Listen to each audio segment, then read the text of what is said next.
अवधूत चिंतन. जय गुरुदेव दत्त. श्री स्वामी समर्थ. येत्या 20 मार्च 2026 या दिवशी आपल्याला श्री स्वामी समर्थ यांचा प्रकट दिन साजरा करायचा आहे. मग भिवू नकोस, मी तुझ्या पाठीशी आहे, असे अभय देणाऱ्या परब्रह्मांविषयी काही माहिती घेऊया. आता प्रकट दिन साजरा करायचा आहे तर हा दिवस प्रत्येक स्वामी भक्तासाठी आनंदाचा आणि आशीर्वादाचा असतो. प्रकट दिनाच्या निमित्ताने स्वामींच्या चरणी आपली सेवा रुजू करण्यासाठी आणि मनोकामना पूर्तीसाठी 28 फेब्रुवारी ते 20 मार्च या काळात एक दुर्मिळ सुवर्ण संधी उपलब्ध झाली आहे. जे स्वामी भक्त आहे तर ते त्या दिनांमध्ये स्वतःची नामजप साधना 21 दिवसांची करतात. मग स्वामी समर्थांच्या कृपेचा वर्षाव व्हा आणि आयुष्यातील संकटे दूर व्हावे यासाठी सलग हे नामजप सेवा विशेष महत्त्वाचे आहे. ही सेवा कशी करावी, नियम खालीलप्रमाणे आहेत. आता व्रताचरणाचा विधी काय बघूया. पहिला, निश्चित वेळ तुम्हाला माहितीच आहे. 28 फेब्रुवारीपासून ते 20 मार्चपर्यंत दररोज एक वेळ ठरवून घ्या. त्याचवेळी रोज ही साधना करणे अधिक फलदायी मानले जाते. दुसरं, साधना विधी. घरातील देवघरासमोर किंवा स्वामीच्या प्रतिमेसमोर आसन टाकून शांत चित्ताने बसावे. समोर तुपाचा दिवा किंवा अगरबत्ती प्रज्वलित करावी. तिसरी गोष्ट म्हणजे नाम जप मंत्र. डोळे मिटून पूर्ण श्रद्धेने श्री अक्कलकोट स्वामी समर्थाय नमः या मंत्राचा जप करावा. तुम्ही तुमच्या क्षमतेनुसार 21 वेळा किंवा 108 वेळा एक माळ किंवा त्यापेक्षा जास्त जप करू शकता.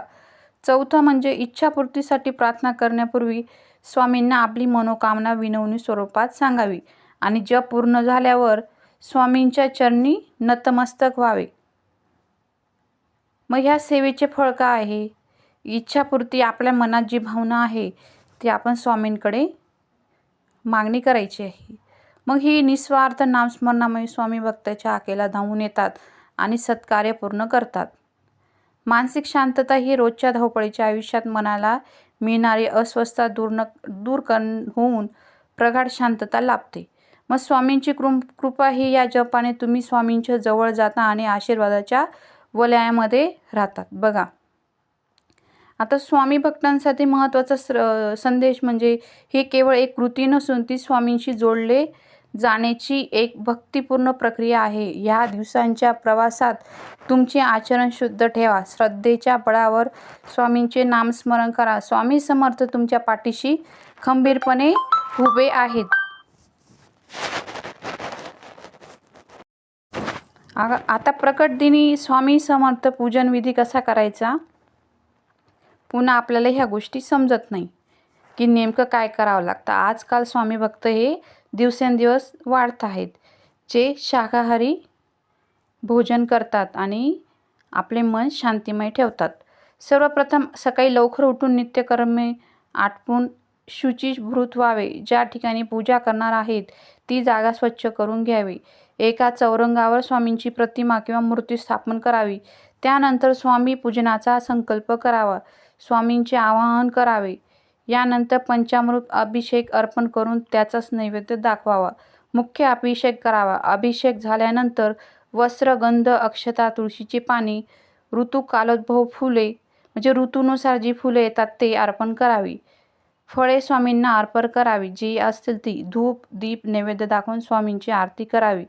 मनापासून नमस्कार करून सर्वांना प्रसादाचे वाटप करावे. शक्य असल्यास स्वामींचे श्रोते श्लोक मंत्रांचे जप करावेत. यथाशक्ती दान करावे. आपापले कुळाचार, कुळधर्म, परंपरा यानुसार पूजन करावे. षोडोपचार पूजा शक्य नसेल तर पंचोपचार पूजा करावी. विशेष म्हणजे स्वामींना आवडतील अशी फुले अर्पण करावी. स्वामींच्या आवडीचे पदार्थ नैवेद्य म्हणून अर्पण करावेत. भक्तिभावाने स्वामींची पूजा करा. सर्वात महत्त्वाचे म्हणजे पिवळ्या रंगाचा समावेश असलेली फुले, गोडाचा पदार्थ, पिवळ्या रंगाची मिठाई आवर्जून स्वामींना अर्पण करावी. मग आपली स्वामींवर अपार श्रद्धा, दृढ विश्वास हा नक्कीच शुभ करतील आणि अढळ श्रद्धा ही कायम राहील. मग स्वामी महाराजांप्रती केवळ नम्र, शरणागत आणि समर्पण भाव ठेवा. स्वामींवरील निष्ठा व श्रद्धा कधीही कमी होऊ देऊ नका. आता स्वामींचे नामस्मरण केले तर आपल्या दिवसाला प्रत्येक घटिका किंवा जो येणारा अनुभव आहे ते स्वामी कृपेनेच आहे असं समजून घ्यावा. कारण आपल्या जीवनात येणारी संकटे हे स्वामी समर्थांचा जप केल्याने किंवा ते कमी तरी होऊ शकतात. धन्यवाद. जय जय स्वामी समर्थ. सगळ्यांना प्रकट दिनाच्या खूप खूप शुभेच्छा.